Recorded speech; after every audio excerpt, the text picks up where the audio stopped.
Sahyadri news network channel मध्ये आपले स्वागत आहे। पुरंदर व पुणे जिल्हा तसेच महाराष्ट्राच्या ताज्या बातम्या पाहण्यासाठी आमच्या चॅनलला लाईक करून सबस्क्राइब करा। राजकीय, कला, क्रीडा, साहित्य, शिक्षण, आरोग्य, सामाजिक, धार्मिक क्षेत्रातील ताज्या बातम्या पहा फक्त आपल्या सह्याद्री न्यूज नेटवर्क।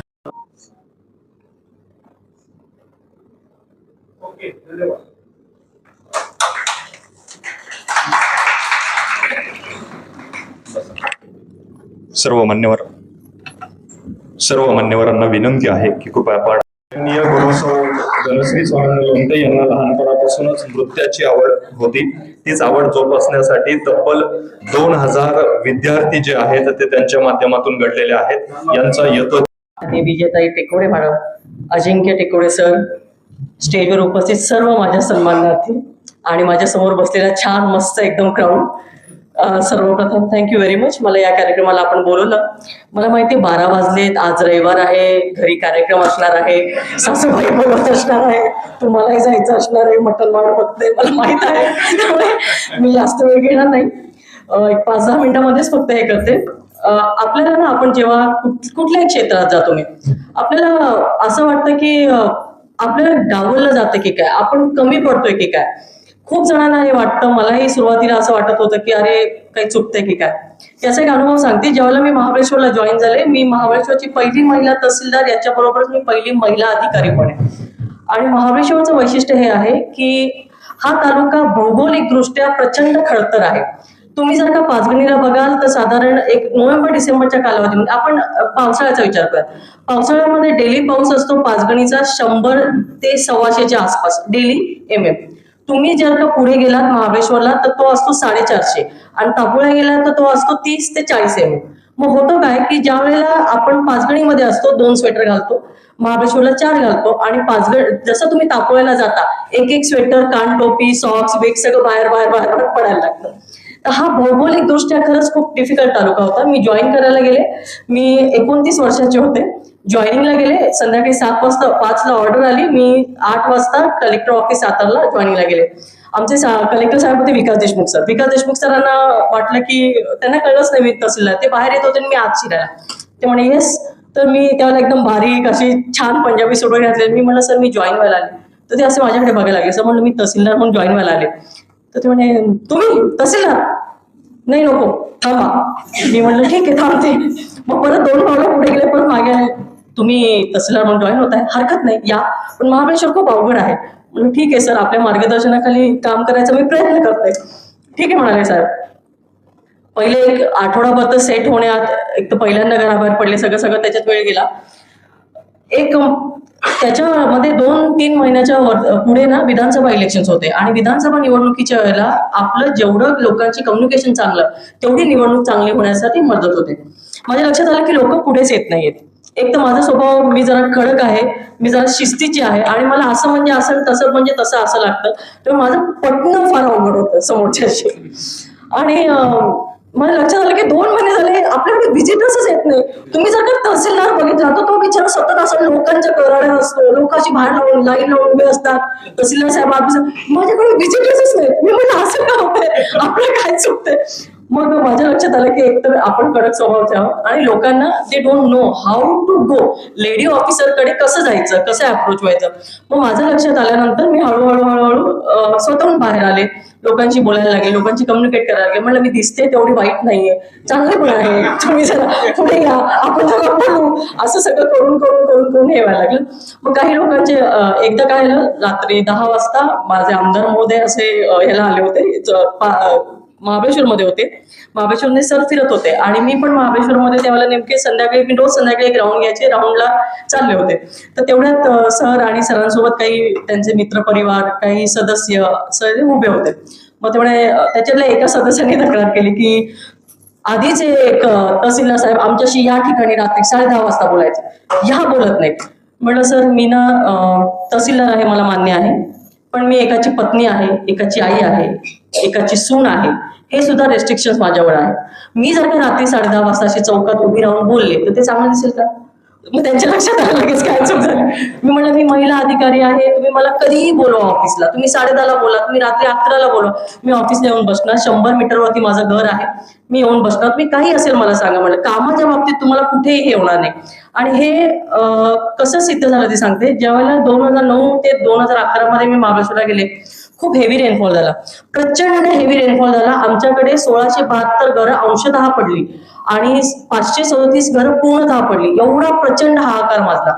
साहेब माझ्याकडे त्यावेळेला तुम्ही विश्वास ठेवणार नाही, मी पहाटे 5ला बाहेर पडायचे, रात्री 11ला यायचे. 113 गावांपैकी माझी 110 गावं सर मी 5 ते 10 दिवसामध्ये पूर्ण केली. सकाळी जे निघायचे 5 वाजता, 6व्या दिवशी सर आमचे बीडीओ साहेब म्हणाले मॅडम प्लीज मला सोडा, मला शक्य नाही. कारण मी एकटीने जायचे. आमचे बीडीओ, तालुका कृषी अधिकारी, सगळ्यांची टीम, PWD इंजिनियर वगैरे, बिकॉज घरांचं नुकसान आहे, शेताचं आहे, याचं आहे, त्याचं, ते सगळं बघायचं ना. मग आम्ही सगळे एकत्र जायचो.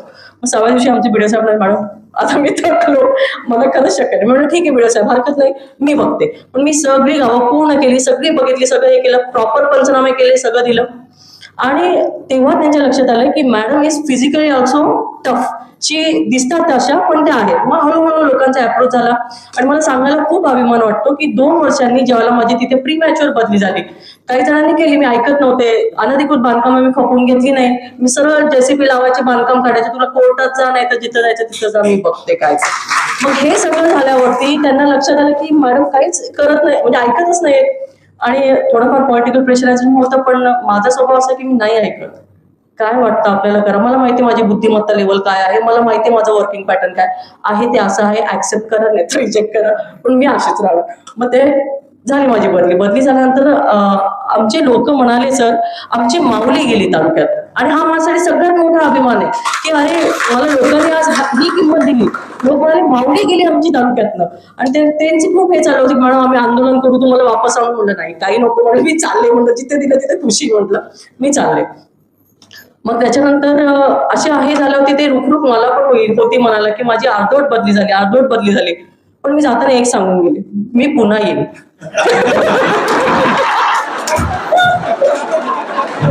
आणि माझ्या आयुष्याची तहसीलदारकीची सुरुवात महाबळेश्वरला झाली आणि माझ्या आयुष्याच्या तहसीलदारकीचा एंड महाबळेश्वरला झाला सर. मी पुन्हा 19 मध्ये महाबळेश्वरला आले आणि माझी महाबळेश्वर बदली होते म्हणल्यानंतर खूप जणांनी तो थांबवण्याचा प्रयत्न केला. पण मी म्हटलं मी पुन्हा येईन आणि मी आले. 1 वर्ष आमचा तालुका परत सगळ्या शिस्तीत आला. म्हणजे मी असं सांगते, रात्री 8च्या पुढे तुम्ही जर का महाबळेश्वरच्या मार्केटमध्ये बघितलं तर माझी सवय आहे, मी 8-8:15 वाजता पिवळ्या दिव्याच्या गाडीतनं जाऊन भाजी घ्यायची. मी छानपैकी मार्केटमध्ये चक्कर मारायचे. व्हायचं काय की हे जे टगे पोरं असतात ना 108, 109 मधले चॅप्टर केसवाले, मॅडमचं टाइम म्हणलं त्याच्या दुकानात लपून बसायचे. इव्हन चॅप्टर केसेस सर माझ्याकडे चालवायला यायचे नाहीत. माझं नाव तसं चालवायचं, स्पेसिफिकली निरोप देऊन यांना यांच्याकडे चॅप्टर पाठवू नका. कारण त्यांना माहिती मॅडम याच्या हातात चॅप्टर केस आली. मी एकच शिक्षा द्यायचे, रोज सकाळी 10 ते 6 माझ्या समोर बसायचं, काही करायचं नाही, काही खायचं प्यायचं काही नाही, फक्त बसून राहायचं. काय करतो तहसीलदार दिवसभर तेवढं बघायचं. आणि ते इतकं इरिटेटिंग होतं सर, 30 दिवस बसून राहायचं, इतकं इरिटेटिंग येते की म्हणजे लोक रडायचे अक्षरशः 30 दिवस बसा म्हणल्यानंतर. म्हणजे मी त्रास नाही द्यायचे कोणाला, पण ज्या वेळेला चॅप्टर केस म्हणजे काय की मारामारी केली, चाकूने हल्ला केला, म्हणून हे चॅप्टर केलं. लोकांना कळून यावं की आपण कुठे चुकतोय, आपल्याला काय समोरच्यावरती त्याचा काय परिणाम होतो, एवढंच त्याचं हे होतं. 2019 मध्ये माझं प्रमोशन झालं, महाबळेश्वरलाच होते तहसीलदार म्हणून. प्रमोशननी मी परत नागपूरला गेले. नागपूरला उपजिल्हाधिकारी निवडणूक म्हणून कार्यरत राहिले. 2020 पासून आतापर्यंत 2026 पर्यंत गेले 6 वर्ष मी फक्त डेप्युटी कलेक्टर इलेक्शन म्हणून काम करत आले. आता आज रोजी पुणे जिल्ह्याची जेव्हा डेप्युटी कलेक्टर झाले मी 2023 मध्ये, ही पोस्ट 6 महिने वॅकंट होती. त्याचं कारण असं आहे की पुणे जिल्हा हा महाराष्ट्रातला सगळ्यात मोठा मतदारसंघ आहे. विथ त्यावेळेला 84 लाख वोटर्स होते. मुंबईचे त्यावेळेला काहीतरी 70 लाख होते आणि ठाणे 65 लाख होते. मतदान केंद्र होती माझ्याकडे 8,500. आणि हा आकडा म्हणजे इतका भयानक होता की ज्या वेळेला तुम्ही एवढ्या मोठ्या प्रमाणावरती इलेक्शन घेता त्यावेळेला तुम्हाला त्याचं मायक्रो प्लॅनिंग करावं लागतं की माझे मतदार कुठून उभे राहणार, माझ्या मतदान केंद्र कशी आहेत, इथून ते पार सगळं येत म्हणतात. आम्ही काही ठिकाणी असा पॅटर्न राबवला की एके ठिकाणी समजा 10 मतदान केंद्र असतात. एक एक्झाम्पल देते, तुम्ही सगळेजण जातात, तुम्हाला कळत नाही कुठल्या लाईन मध्ये उभं राहायचं, तर मी एका मतदारसंघामध्ये काय केलं, आयडिया अशी लावली की त्या deputy collector she is my friend, तिने मला ही आयडिया दिली की मिनल आपण हे ट्राय करूयात का. मी म्हटलं if you are confident go ahead. Archana Pol म्हणून आहे, तर तिने आयडिया काय केली की पिंक कलरची 10 कलरच्या वॉटर स्लिप दिल्या सर, आणि त्या खोल्यांना 10 रंग मारले. तुझ्याकडे रेड स्लिप आहे ना, ती रेड कलरच्या खोलीची जी लाईन आहे तिथे उभं राहा. आणि याच्या प्रकारे आम्ही मॅनेजमेंट करू शकतो, गर्दी मॅनेजमेंट. मग हा प्रस्ताव आम्ही वरती पाठवला शासनाकडे की तिनेही खूप छान इनिशिएटिव्ह घेतले, त्याच्यामुळे गर्दी मॅनेज झाली. म्हणजे या गोष्टी खूप अशा आहेत. आज सर आपल्याकडे 81,000 मशीन्स आहेत सर, 81,000 मशीन्स ईव्हीएम आहेत. महाराष्ट्रातले सगळ्यात जास्त आमच्याकडे. पण तुम्ही मला जर का विचारणार मॅडम हे सीयू कुठे, बीयू कुठे, मी तुम्हाला परफेक्ट सांगू शकेल, कारण माझ्या सॉफ्टवेअरला त्या सगळ्या नोंदी आहेत. मी परफेक्टली सांगते. माझ्याकडे आज जवळ 17 आहेत गोडाऊन्स आहेत. मला प्रत्येक गोडाऊन मधलं मशीन माहिती, मी कुठे काय ठेवलंय, काय नाही काय नाही. इतकं परफेक्टली आपण ते सगळं प्लॅन करू शकलो. हे प्लॅनिंग का झालं असेल असं वाटतंय? स्वतःचं नियोजन आणि सगळ्यात महत्वाचा अभ्यास. माझे सगळे ऍक्ट तोंडपाठ आहेत. कुठल्या पेजवरती खालून काय, म्हणजे मी हे सांगायचं कारण असेल की आपल्याला मगाशी मी सुरुवात केली की आपल्याला बरेचदा असं वाटतं की मला डावललं जाते किंवा काय. मला नाही डावलले गेले 25 वर्षात, कधीच नाही. मला कुठलंही पॉलिटिकल प्रेशर नाही, आणि त्याचं कारण एवढंच आहे, फार अभ्यास आहे आणि मी सरळ सणकी आहे. अभ्यास मी माझा खूप खूप परफेक्ट ठेवते. मी कधीही कुठल्याही मिनिस्टर साहेबांच्या मिटिंगला म्हणा किंवा कोणीही बोलवलं मला, मी पहिले माझा अभ्यास करते की का माझ्या मिनिस्टर साहेबांनी मला बोलवलं असेल, कशासाठी बोलवलं असेल, काय असेल काय नाही. मला एक गोष्ट सांगते सर, जेव्हा 2018 मध्ये सुद्धा पाऊस फार मोठ्या प्रमाणात झाला. मी महाबळेश्वरला तहसीलदार होते आणि आमदार आबा सर आमचे आमदार, मकरंद आबा सर आमचे आमदार, त्यावेळेला त्यांनी 3 तहसीलदारांची मिटिंग बोलवली होती, प्रांत साहेबांची मिटिंग बोलवली होती. त्यावेळेला सर त्यांनी तालुक्याचे सगळे अधिकारी बोलवले होते, वैद्यकीय अधिकारी बोलवले होते, बीडीओ बोलवले होते, सगळे बोलवले होते. सर आय वॉज ओनली तहसीलदार. मला सुरुवातीला साहेब म्हणाले की मॅडम तुम्ही प्रेझेंट करा. माझी पद्धती आहे कामाची, जेव्हा मी तालुक्याला तहसीलदार म्हणून बसते कोणीच बोलायचं नाही, वैद्यकीय अधिकारी काही बोलणार नाही, तालुका कृषी अधिकारी काही बोलणार नाही, त्यांच्या विभागाचं सगळं मी सांगणार. सर माझ्याकडे किती खाटा आहेत महाबळेश्वर तालुक्यामध्ये, आमच्या प्रायमरी हेल्थ सेंटरमध्ये किती खाटा आहेत, त्या खाटांवरती कुठल्या रोगाचे किती पेशंट ऍडमिट आहेत, इथून ते माझ्याकडे गुरं किती आहेत, गुरांना चारा अवेलेबल आहे का, गुरांची औषधं अवेलेबल आहेत का, रस्ते कुठले आहेत, जिल्हा परिषदेचे रस्ते कुठले, किती किलोमीटर पर्यंत झालेले आहेत, किती किलोमीटर पर्यंत बंद आहे, इथपर्यंत सगळ्याचा अभ्यास मीच करणार. ते अशासाठी ज्यावेळेला तुम्ही तालुक्याला बसता तहसीलदार म्हणून, लोकांच्या खूप अपेक्षा असतात तुमच्याकडे. लोक फार कमी छोटी कामं घेऊन येतात, खूप छोटी कामं. माझं डॉमिसाईल सर्टिफिकेट अडकलंय मॅडम, माझं कास्ट सर्टिफिकेट, त्यांच्या अपेक्षाच नसतात. ते तुम्हाला म्हणत नाही की मॅडम आम्हाला आलिशान ताजमहल पाहिजे, ते नाही अपेक्षा करत. त्यांच्या अपेक्षा खूप छोट्या असतात तुमच्याकडे की मॅडम हे काम होत नाही, मॅडम माझं 7/12 नोंद होत नाही, हे नाही. आणि ते जेव्हा तुम्ही पूर्ण करता त्यावेळेला जो आनंद आहे ना त्याच्या चेहऱ्यावर येतो, तो खूप खूप खूप चांगला असतो. एक छोटंसं उदाहरण देते. मी ना नायब तहसीलदार म्हणून जॉईन झाले. नायब तहसीलदार म्हणून जॉईन झाल्यानंतर मी खूप लहान होते, 23 वर्षाचे होते. मला एक तर काही कळायचंच नाही. 7/12 असताना मी कधी आयुष्यात बाप जन्मात बघितला नाही. मला काहीच समजायचं नाही. आमच्या डॅडींनी फॉर्म भरला, आम्ही बसल्या अभ्यासाला. महाराष्ट्रात पहिले आले, डॅडी म्हणायला लागली. गेले जाऊन, एसटी माहित नाही, बस माहित नाही, काहीच माहित नाही. अशा वेळेला ज्यावेळेला मी पुण्यात ट्रान्सफर घेऊन आले परत, मी 2001 मध्ये आंबेगावला होते नायब तहसीलदार म्हणून. त्याच्यानंतर मी पुण्यामध्ये आले. पुण्यामध्ये नायब तहसीलदार आले होती अशी 24 वर्षाची लहान. तर माझे कलेक्टर साहेब मधुकर कोकाडे सर होते. मधुकर कोकाडे सर म्हणाले की मिनल तुला पुणे जमणार का, पुणे शहर तू मागतीयस नायब तहसीलदार, पुणे खूप हेवी आहे. म्हणलं जमेल. ते म्हणाले मिनल रोज डाईंग डिक्लेरेशन्स आहेत, बायका बिचाऱ्या जळतात, त्यांचं डाईंग डिक्लेरेशन घ्यायचे. कैदी आहेत, सेंट्रल जेल आपल्या अंडर आहे, त्याचे इन्क्वेस्ट पंचनामे करावे लागतात. म्हणजे कैदी मेल्यानंतर त्याचा पूर्ण शरीराचा पंचनामा करायचा आणि तुम्हाला रिमार्क्स द्यायचे, whether it's a natural death का कस्टडियल डेथ आहे, हे तुला जमणार का. तुझे हे आहेत आपले ओळख परेड आहेत, मोठमोठ्या गुन्ह्यांच्या ओळख परेड आहेत, पॉलिटिकल प्रेशर आहेत, सगळं आहे, तुला जमणार का. म्हणलं असं तुम्ही देऊन बघा, बघते. 24 वर्षाची होते मी. म्हणलं असं बघते, ट्राय करते, जमलं नाही झालं तुम्ही टाका बदलू. आणि त्यावेळेला माझा पहिला इन्क्वेस्ट पंचनामा आला. पहिला इन्क्वेस्ट पंचनामा आल्यावरती सर मी ना रात्री झोपू शकले नाही. एक तर ससूनचं डेड हाऊस, भरपूर प्रेत, त्याच्यातलं आपलं प्रेत शोधायचं आणि ते ठेवायचं आणि त्याचा पंचनामा करायचा. It was so difficult task. पहिली रात्री मी झोपू नाही शकले की एक तर नवीन अशी कोणाचं तरी शरीर आपण बघतो, त्याच्या शरीराच्या खुणा लिहायच्या आणि परत त्या बघताना तुम्हाला खूप डीप मध्ये खाली वाकून बघावं लागते आणि मेजरमेंट टेप घेऊन बसावं लागते, किती सेंटीमीटर आहे, काय नाही हे सगळं बघावं लागतंय. त्याचं मेंदू बघावं लागते, त्याचं सगळं बघावं लागतं. म्हणजे it's so difficult. Non medical बॅकग्राऊंडची आहे मी, आर्ट्सची स्टुडंट, मला काय ते झेपेस ना. मग सरळ उठले, डॉक्टरांकडे गेले, म्हणलं डॉक्टर साहेब म्हणलं असं असं आमच्या फॅमिली डॉक्टर म्हणाले Meenal you are a civil servant now, don't give any excuses, तुला हे सगळं करायचं आहे, तुला करावंच लागणार आहे. त्यांनी मला एक रात्र फक्त झोपेची गोळी घे, उद्या सगळं ठीक होईल. ठीक आहे म्हणलं, झोपले. दुसऱ्या दिवशी परत इन्क्वेस्ट आला, परत एक कैदी एक्सपायर झालं. म्हणलं झालं. पण मग तेव्हापासून मात्र मी इतके छान हे झाले की बिचाराचा पंचनामा आम्ही करायचो, इन्क्वेस्ट पंचनामा, पण त्यावेळेला संध्याकाळी 7-7:30 झालेले असायचे. माझं डोकं खूप दिवसभरच्या कामाने थकलेलं असायचं. मग आमचे विकास म्हणून तिथे बॉडी काढणारा माणूस असायचा. मग त्याला म्हणजे विकास चाय चाहिए, मग विकास मॅडम 2 मिनिट. मग आम्ही मस्तपैकी चहा पिणार छानपैकी 2 जण तिथे उभं राहू आणि चहा पिऊन मग आम्ही कामाला सुरुवात करू. म्हणजे आजूबाजूला सगळे पडलेले बिचारे आणि आम्ही पहिले चहा घ्यायचो, कारण डोकं इतकं दुखायचं माझं. त्याला म्हणजे विकास रुको पहिले चाय पिएंगे फिर बात का देखेंगे. आणि मग आम्ही चहा पिऊन मी आणि विकास आमच्या कामाला सुरुवात करायचो. आणि हे सगळं ह्याच्यामध्ये खूप माझा फॅमिली सपोर्ट मला खूप चांगला मिळाला. माझ्या सासूबाई अनुपमाताई कळसकर जनसेवा बँकेच्या हे आहेत.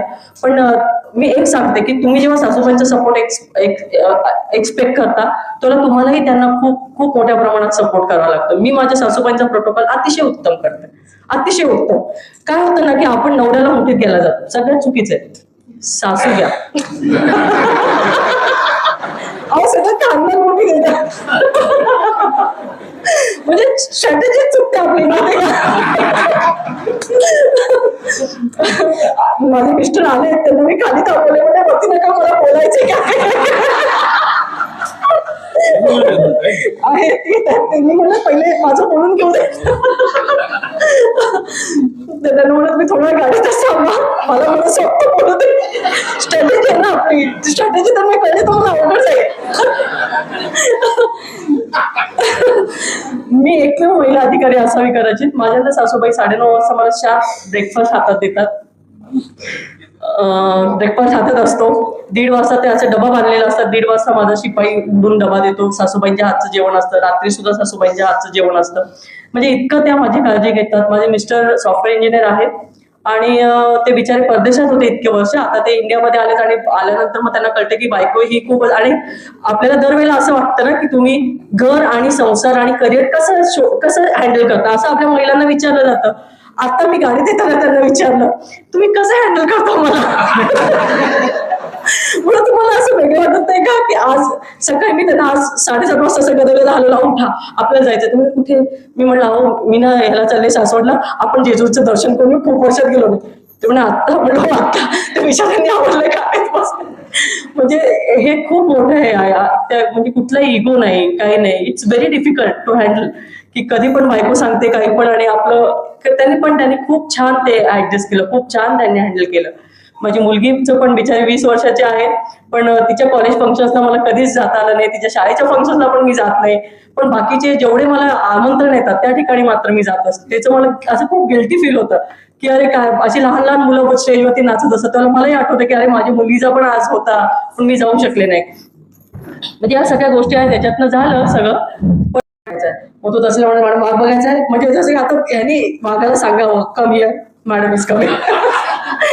मॅडम त्याला वेळ आहे, तो आता निघत नाही, संध्याकाळी निघतो. ठीक आहे, जेव्हा कधी निघेल मला मात्र वाघ बघायचा. आणि नशिबाने मला सगळे वाघ बघायला मिळाले.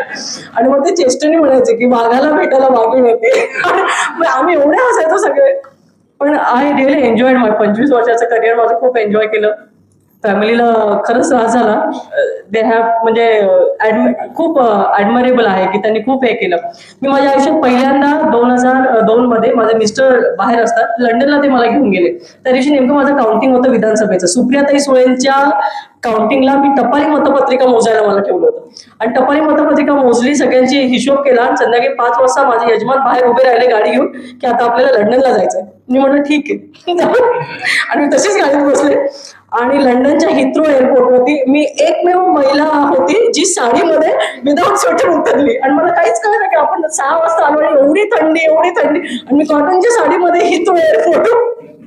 आणि मग नंतर आता झालं, म्हणजे त्यांना बिचारांना सवय झाली सगळ्यांना.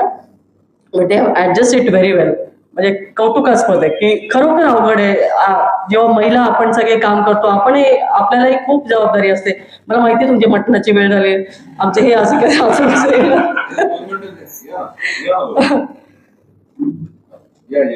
अनुभव बरेच आहेत शेअर करायला. आणि सगळे विचारतात वाईट अनुभव, पण मला सगळे चांगले अनुभव आले. मी समोरच्याकडे कधी असं वाईट ह्याच्याने बघितलंच नाही, तेव्हा मला सगळे चांगले आले. पण त्यांना हे पण माहिती की मॅडमच्या नादी लागलं तर मॅडम सोडणार नाही, एवढं माहिती आहे. त्यामुळे शक्यतो नादीच लागत नाही असंही असेल कदाचित.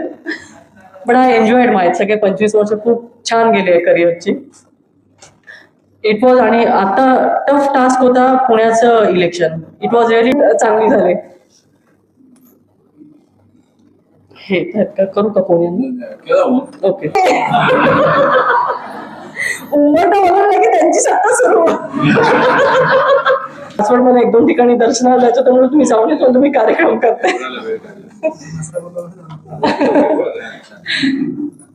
चालतं, थांबू. आपण सगळ्यांनी मला इथे बोलवलं, थँक्यू व्हेरी मच. छान वाटलं तुम्हाला सगळ्यांना भेटून.